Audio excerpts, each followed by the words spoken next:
Hello everyone, welcome back to the course. So we were talking about bryophytes in the plant kingdom, right? So now we have to discuss the rest too, that is hornworts and mosses.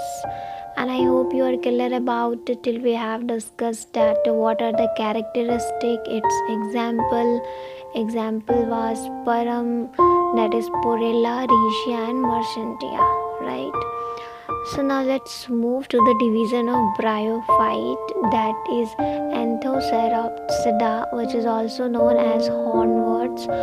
Why it is called hornworts? Because during its developmental phase, apical meristem grow fastly, which gives horn type appearance. That's why it is called as hornworts.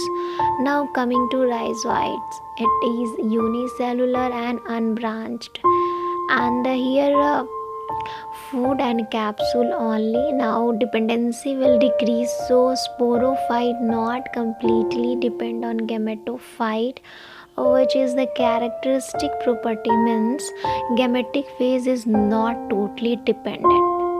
Like human के case में क्या होता है, human sperm survive in the female uterus, means they do not completely depend on human body. So here the reason is sporophyte is photosynthetic, so it can make its own food. So that is the reason that it does not completely depend on gametophyte.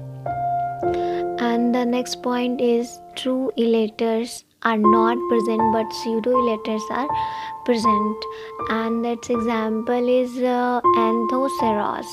इसमें ज़्यादा कुछ नहीं है, बस few points and examples हैं, so आप इसे याद कर लीजिएगा.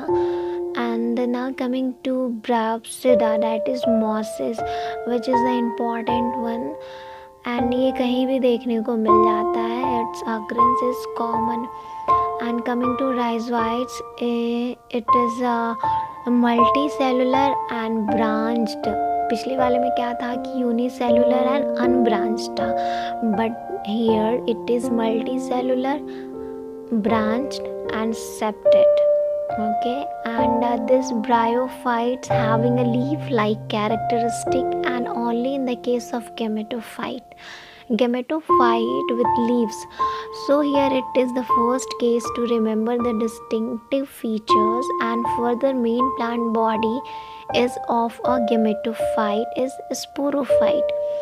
The case of diploid and haploid. Okay, so here in bryophyte the main plant body is haploid. gametophyte phase में majority of cases dominant होगा. Okay, and now peristomal is present, which helps in seed dispersal. Now coming to example, that is Busfupo. BU stand for Buxbania, which is a non-photosynthetic. SF stand for Sphagnum, and FU stand for Funaria, and PU stand for Polytrichum. So in short, you can remember it as Busfupo. Okay, so we have talked about Bryopsida and Anthoceropsida. Now this is the cycle of mosses. After sporic meiosis and getting a spore, mosses will germinate, then a protonema, then buds will form and converted directly to the gametophyte plant body. Last lesson में हमने देखा था कि spore after sporic meiosis के बाद वो liver वर्ट and horn वर्ट का जो साइकिल था वो डायरेक्टली कन्वर्ट हो रहा था गेमेटोफाइट में, but here in the case of mosses it will germinate, then protonema, and then word will forms and then directly converted to the gametophyte. So this is all about bryophyte. I hope you are very clear about bryophyte. So you have to remember examples, examination point of view say, and remember it's every point, every example, and you can also note it down in your notebook. ज़्यादा question plant kingdom से आते हैं in compared to animal kingdom, and for scoring good marks you have to tackle question smartly, so do it in that way very perfectly. So that's all for today, and in next video we will study pteridophytes. So till then, do your smart study, and tata, bye bye.